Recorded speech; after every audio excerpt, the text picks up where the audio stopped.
Thanks to Lastpass for sponsoring a portion of this video. Hey, what's up guys? MKBHD here. So, a common opinion or popular sentiment I've heard is that foldables are a bit of a gimmick. You know, there's no point to them. Why are they even trying? They shouldn't be made. Just stick with regular phones. And I could see why you would think that. You know, they really stumbled out of the gate early in 2019. The $2,000 re-released Galaxy Fold and the $2,400 delayed Huawei Mate X are kind of the top two right now. And then there's the Royale Flex Pi, which nobody should buy. But when a market starts to grow and mature, there become different ways to differentiate yourself inside of it.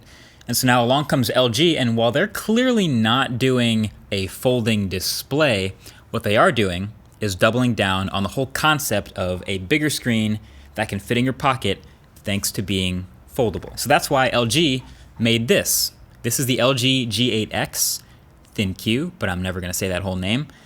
And this phone costs $699, and for that price, it also comes with the dual screen accessory. I'm gonna say that again. The phone, the flagship phone, and the dual screen accessory together included $700. So you can just get the phone by itself if you want to, but honestly, there's not a whole lot of reason to. It's their new flagship, but it's a pretty unremarkable phone by itself in a lot of ways. They're sticking with the risk-free, plain Jane design that they have for a little while.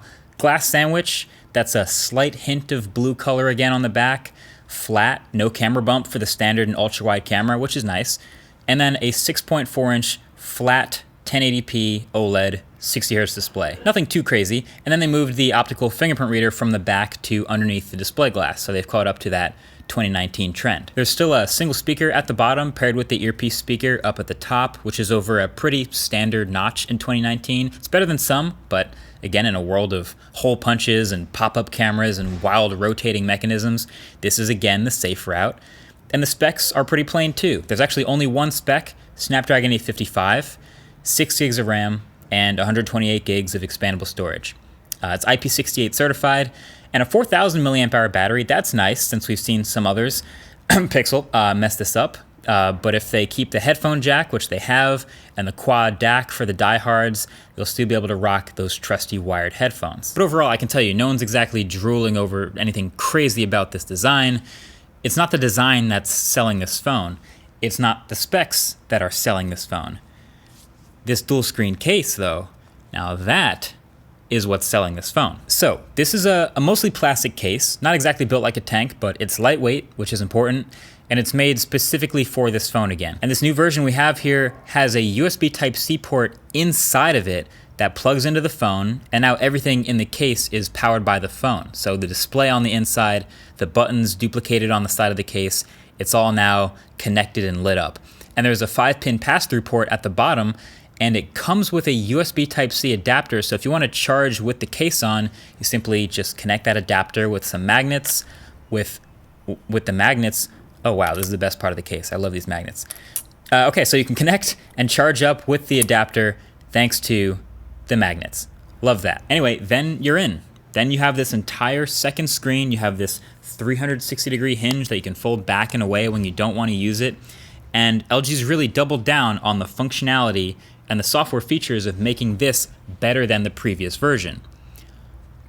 Maybe to a fault. Like right off the bat, I'll acknowledge it straight from the top. One of the pieces of feedback LG got from the last one was that the color temperature between the two screens wasn't exactly perfectly the same, and I can vouch for that. So their solution for the G8X was to use the exact same display panel for both the phone and the case, which means, yes, there is a notch at the top of the case's display, even though there's nothing in it. There's no second camera, no sensors, nothing. It's literally just an empty cutout, but it's just another notch over there. This is one of those things, I mean, it's symmetrical, I guess that's cool, but that's gonna be one of those things that's really easy to make fun of. But look, the software features, when you have two screens instead of one folding screen, have to acknowledge that there's a bezel and kind of embrace it and take advantage of it. We've seen this before. So LG's dual screen software still does all the same stuff that it could do last year, matches the brightness across the displays, lets you have different apps open, one on each side simultaneously. You can swap sides.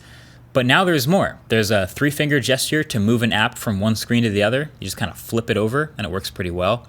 And there's also now wide mode enabled for certain apps, like in Chrome, for example. It spans across both displays. Now, again, this is a little more rough because that is a pretty chunky bezel in between them. But, you know, it kind of looks like two phones taped together next to each other, but with continuity between them. Honestly, it's going to be up to app developers to make their best apps take advantage of these dual screens, and foldable screens for that matter. But it's still early days for everyone trying to work on this stuff, so I'm trying not to be too harsh or judgy on the app situation for foldables just yet. But it could use some work. I think possibly the most ambitious feature that LG built in is called the Gamepad, which turns one of your screens into a game controller that lets you map specific buttons on the controller to certain touch areas on the screen in games you play. And it works okay in some suggested games. It's not great with the few games that I play on my phone, but I like the ambition. That's one of the more forward-thinking uses of dual screens that I've seen in a while. Bravo. Also, there's a 2-inch preview screen up at the front of this case that shows the date and the time and battery and some notification previews. I don't really use it much. It's super low refresh rate. It seems like maybe about 15 hertz, but you can turn it off if you don't like it. Also, that being said, a couple other quick quirks about this. Why is the whole front of this case glossy? Other than the little screen up here, there's no need to make this entire thing a fingerprint magnet. And while it's cool that wireless charging, I can confirm, does work with the case on, why is this whole window here cut out? I mean, other than the cameras, you don't really need anything to see through. The logo? Is it because you wanted to see the logo? That's kind of lame. And on the battery too, it is a 4,000 milliamp hour battery, which is nice for just the phone. But I haven't used this phone long enough to tell if this will hold up powering both screens for a reasonable amount of time, but I have been told it uses about 20% extra power through that USB Type-C cable powering both screens all the time. But look, the whole point is this system is LG's way of differentiating themselves in this growing segment of foldables. Not necessarily folding displays, but folding devices are coming. Galaxy Fold folds out. Huawei Mate X folds in. We have a rumored Motorola event coming up with possibly a refreshed Razr that's a portrait folding device, folding screen, kind of the way flip phones were. You have Microsoft's Surface Neo and Surface Duo that are dual screen that are a 360-degree hinge. And now you have LG coming along with their much more budget version, also of a 360-degree hinge, but that's completely removable that you can use like a regular phone when you want to. So that's it. That's my thought that I wanted to get out there, that this first generation of folding products, like I said, it could be a folding screen or it could just be a foldable in some way, is coming back. Although, I guess if you had flip phones, it's sort of the second generation of foldable products, but you get the point. The apps have to come along, everything has to come along with it, but they're coming, and they're here to stay. I believe it. Let me know what you think in the comments section below. And until the next one, thanks for watching. See you guys later. Peace. Thanks to Lastpass for sponsoring a portion of this video.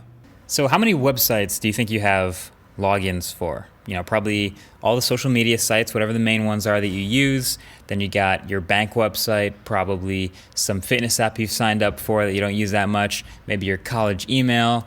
They're starting to add up. And if you don't have unique credentials for each and every single one of these sites, then all it takes is one of them to be compromised and a bunch of them go down with it, and suddenly your personal information is out there.